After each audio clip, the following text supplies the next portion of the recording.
So Basil Pesto Cookie came out a few days ago, and since then a lot of people have asked me how they should build him, and this video will answer that. But let's waste no more time. So if you'd like a picture of his infographic, here it is. I will give you one more second, and let's get to the guide. His best artifact is going to be his signature, a warming meal. First off, taking a look at this artifact's stats, at max rank it provides him 25% crit rate from the default stat, and then 15% crit rate from flavorful. So already we're getting a total of 40% crit rate from the artifact alone. And pair that with the up to 25% elemental damage from piping hot, this artifact is insane. This artifact is one of the reasons why Basil Pesto Cookie can achieve a 100% crit rate at full build without any crit rate hidden powers. So this is obviously a very strong artifact, and I would absolutely recommend pulling for it. His second best artifact is going to be Going Beyond. The only reason why this is his second best is because there's no other good artifacts on him, and this isn't even really good per se. This artifact only beats out its rare competitors because of the plus 35%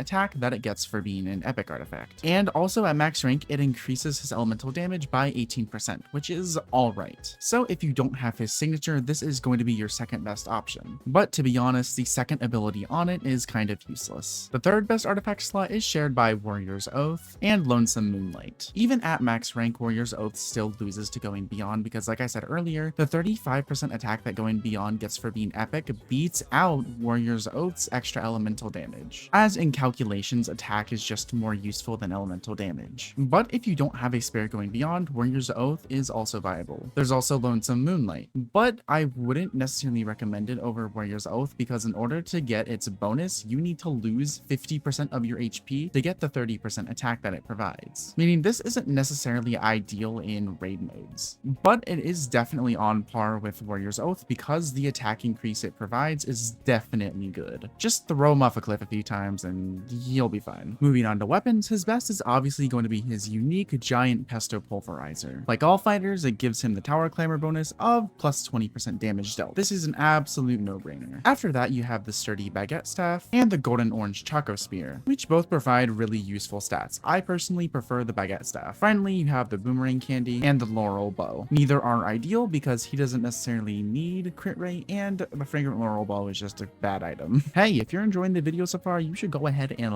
like this video and subscribe to my channel because it helps a lot. I'm trying to hit 3,000 subscribers before this year ends, and I know you guys can do it. Okay, back to the video. His best set is going to be the Suspicious Hunter set. There is a charge attack DPS. This set is going to be the best, just like it is for all other basic attack focused DPS. And the body wear for this set gives 22.5% crit rate, which also helps him in getting the 100% crit rate without hidden powers. So yeah, the attack percent bonus and the basic attack bonus that this set provides is super duper useful and is the set you should be using on Basil Pesto Cookie. After that, the TBD uniform set is technically the second best set. This set just provides a ton of attack and elemental damage, making it super duper useful. The only thing you need to note though is that this set is only good when he is attacking an enemy with a tag, so it's not necessarily an ideal set. But in situations where you can attack an enemy with a tag, TBD is definitely going to be super strong. And then the other two viable sets are going to be the Wind Spirit set and the Sugar Feather set. Wind Spirit is the universal wind damage set, making it good on Basil Pesto because he's a wind damage dealer. The same applies to Sugar Feather because it's the universal basic attack damage dealer set, as it makes your attacks have a chance to deal an extra portion of damage. I will say that I think Wind Spirit is actually better on Basil Pesto because despite him being a charge attack DPS, his charge attacks aren't super duper fast. They're slow, but they are heavy hitting. So yeah, if you have a spare set of either of these, you can just throw it on him and you will be good until you get Suspicious Hunters. As for the epic pieces, starting with headwear, we have the bamboo hat, the aurora hood, and the golden rose crown. For bodywear, we just have the candy cuirass and the black gothic dress. And finally, for the legwear, you have the assassin pants and the dragon armor. Moving on to his hidden powers. For his weapon, he wants to prioritize wind attack above all else, and then attack percent or crit damage, and then at last crit rate. For his headwear, he wants to focus attack percent or crit damage, and then crit rate, and then wind damage. And then finally, for both the bodywear and the legwear, he wants to focus on attack percent or crit damage, and then crit rate, and then defense penetration. Now his most optimal hidden powers look like 2 wind attack hidden powers, 2 attack percent hidden powers, and then finally 4 crit damage hidden powers. This is because when you are at full build and everything is maxed out, he will have 100% crit rate, meaning there is zero use for crit rate hidden powers as he will go over the cap, and going over the cap is useless. useless. As for his teammates in raid modes, he most ideally wants to be paired up with Plantain Cookie and Rockstar Cookie. All of his promotions are really good, but I would say you should at least pull for his 2-star promotion. This promotion gives you an extra use of his special skill, which helps with the damage and also helps with gaining more charge to use your charge attack more often. If you don't want to max him out but you still want to pull for him, his 4-star promotion is also worth pulling for. It increases the damage bonus from the sated effect from 4% per stack to 7% per stack, so it's a pretty sizable buff. While his final promotion is definitely super duper good, it's by no means necessary for him to function in most scenarios. Now, a lot of the tips that I have are pretty basic, but here we go. First off, make sure you don't use your special skill or your ultimate when you have full charge. The biggest function of these abilities is to make sure you can gather charge fast, and when you use it while you're at full charge, you just waste it. Another thing to keep in mind is that he does have a long ultimate animation, so be careful if a boss is going to knock you away because it will waste your ultimate. The final tip I have is remember that his special skill is a dash and it can be sometimes hard to hit close-up enemies. If you enjoyed this video and would like to see more like it, there will be a few up on screen for you to choose from to watch next. Also, a reminder to join my Discord server, which will be in the description below, along with Tower of Builds. Alright, I'll see you all next time.